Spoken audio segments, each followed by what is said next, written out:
غیرت مختارہ مائی سے نور بانو تک۔ فیض نے کہا تھا جس دھج سے کوئی مقتل میں گیا وہ شان سلامت رہتی ہے، یہ جان تو آنی جانی ہے، اس جان کی تو کوئی بات نہیں۔ ہاتھ میں قرآن ہے، چہرے پر اطمینان اور بغیر ڈگمگائے اعتماد سے موت کی جانب آخری قدم بڑھاتی کاروکاری کے الزام میں قتل ہونے والی بلوچستان کی نور بانو اس کی عملی تصویر بن گئی۔ نور بانو اپنی موت کے سامنے ڈٹی رہی بغیر کسی خوف کے۔ یہ استقامت اس کی بے گناہی کی دلیل تھی یا شاید پھر آخری بغاوت تھی؟ آئیے اس کی تفصیل جانتے ہیں۔ 4 جون 2025 کی شام کوئٹہ کے نواحی علاقے ڈگاری کے سنجیدی میدان میں ایک جرگے کا فیصلہ خون کی لکیر بن کر زمین پر بہنے لگا۔ نور بانو اور احسان اللہ ایک صفاق مجمع کے سامنے بے رحمی سے قتل کیے گئے۔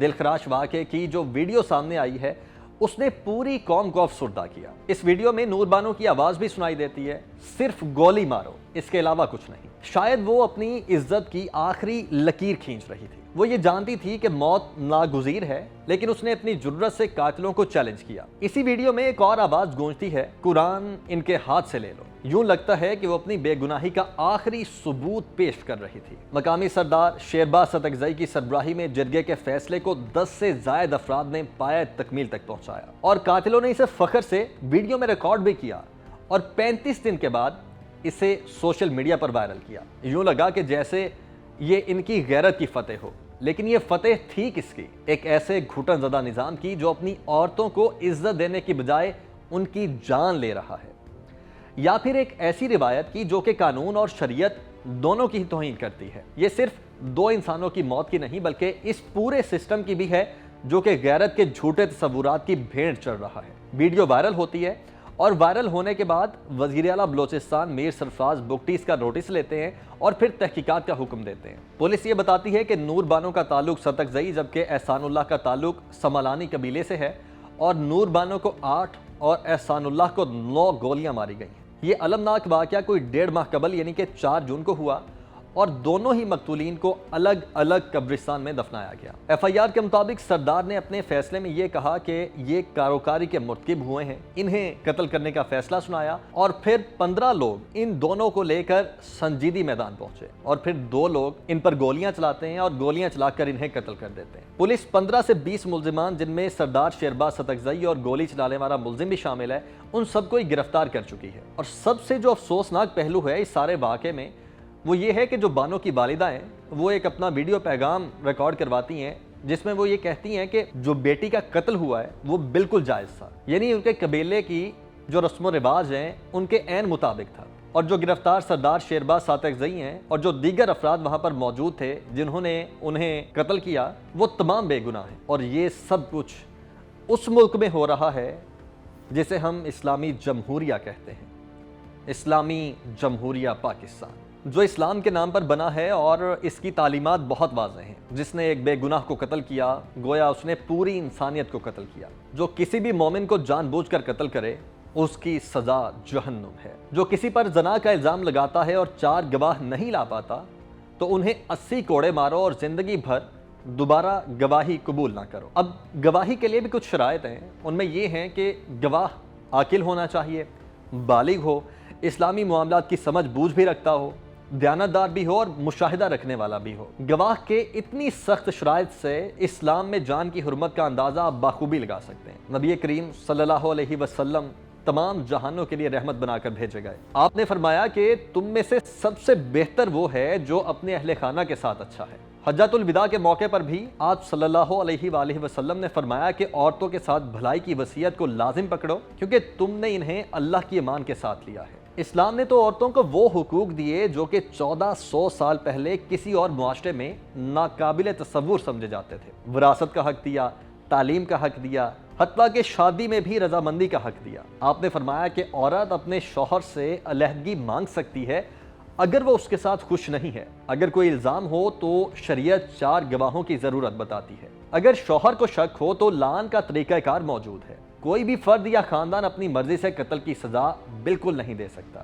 ہر فیصلہ صرف قاضی یا عدالت دے سکتی ہے، لیکن ڈگاری میں نہ تو گواہ تھے، نہ ہی عدالت تھی اور نہ ہی شریعت، صرف ایک جھوٹا تصور، غیرت جو خون کی پیاس مانگتا ہے، جس کی جڑیں ہمارے قبائلی اور جاگیردارانہ نظام میں پیوست ہیں اور نشانہ زیادہ تر خواتین بنتی ہیں۔ ونی یا سوارا میں جھگڑے کے حل کے طور پر لڑکی کو مخالف قبیلے میں شادی کے طور پر دیا جاتا ہے۔ کسی مرد یا عورت پر ناجائز تعلق کا شبہ ہو تو دونوں کو ہی کاروکاری کہہ کر مار دیا جاتا ہے۔ بعض علاقوں میں تو جہالت اس حد تک ہے کہ خون کے بدلے لڑکی دی جاتی ہے، اور یہ سب کچھ اس غیر رسمی نظام انصاف یا جرگے کے تحت ہوتا ہے جو پشتون علاقوں میں پشتون ولی کے تحت چلتا ہے، حالانکہ یہ سماجی نظم قائم رکھنے کا بنیادی ادارہ تھا۔ اگر ہم اس کے ارتقاء کی کچھ بات کریں تو انگریزوں نے جرگہ کے نظام کو قبائلی علاقوں میں عدل و انصاف کے لیے ایک مؤثر ذریعہ سمجھا۔ سر رابرٹ سینڈیمن نے اسے منظم کیا اور پھر اس کے فیصلوں کو سرکاری سطح پر نافذ کیا۔ 1901 میں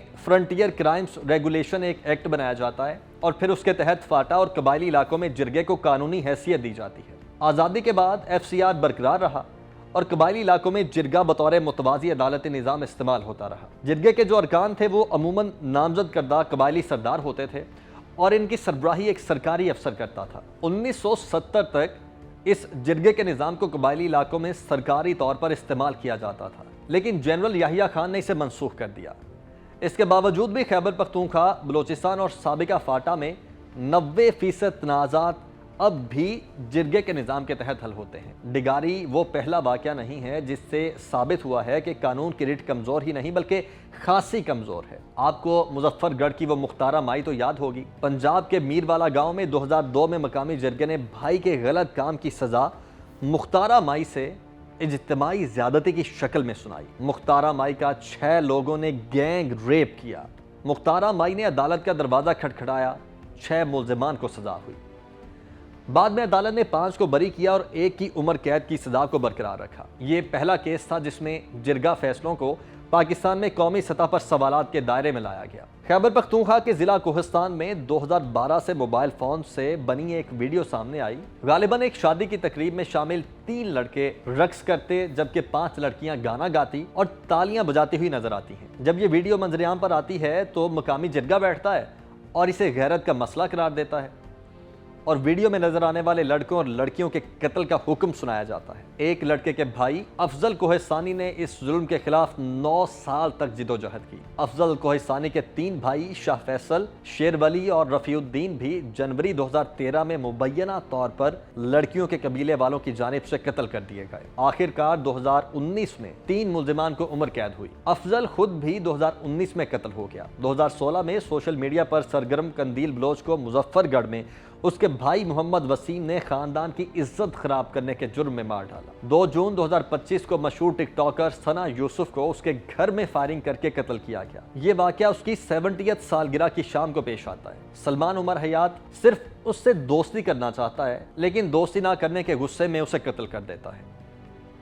یہ اسلام کے نام پر بنے ملک کے ہزاروں واقعات میں سے چند ایک واقعات ہیں۔ سپریم کورٹ اور ہائی کورٹس نے متعدد فیصلوں میں جرگہ پنچایت کے ذریعے سزا یا فیصلہ، خاص طور پر انسانی حقوق کی خلاف ورزی کرنے والے فیصلوں کو غیر قانونی اور غیر آئینی قرار دیا ہے۔ 2012 میں سپریم کورٹ نے واضح کہا کہ خواتین کو ونی، سوارا یا کاروکاری جیسے فیصلے جرگے کے ذریعے دینا آئین اور شریعت دونوں کے خلاف ہے۔ 2017 میں قومی اسمبلی نے متبادل تنازع جاتی تصفیہ بل 2016 منظور کیا۔ اس بل کے تحت جرگہ اور پنچایت کو قانونی تحفظ فراہم کیا گیا۔ اس کا مقصد عدالتوں پر مقدمات کا بوجھ کم کرنا اور سول نوعیت کے معاملات کو تیزی سے حل کرنا تھا۔ 2016 میں پارلیمنٹ نے انسداد عصمت دری اور انسداد غیرت کے نام پر قتل کا بل منظور کیا اور اس بل کے تحت غیرت کے نام پر قتل کو سنگین جرم قرار دیا گیا۔ اس قانون کے تحت قاتلوں کو کم از کم 25 سال قید یا پھر سزائے موت بھی سنائی جا سکتی ہے۔ لیکن سوال یہ ہے کہ سزائیں ملی کتنوں کو؟ گزرے سال 2024 کی mapping gender base violence report ہمیں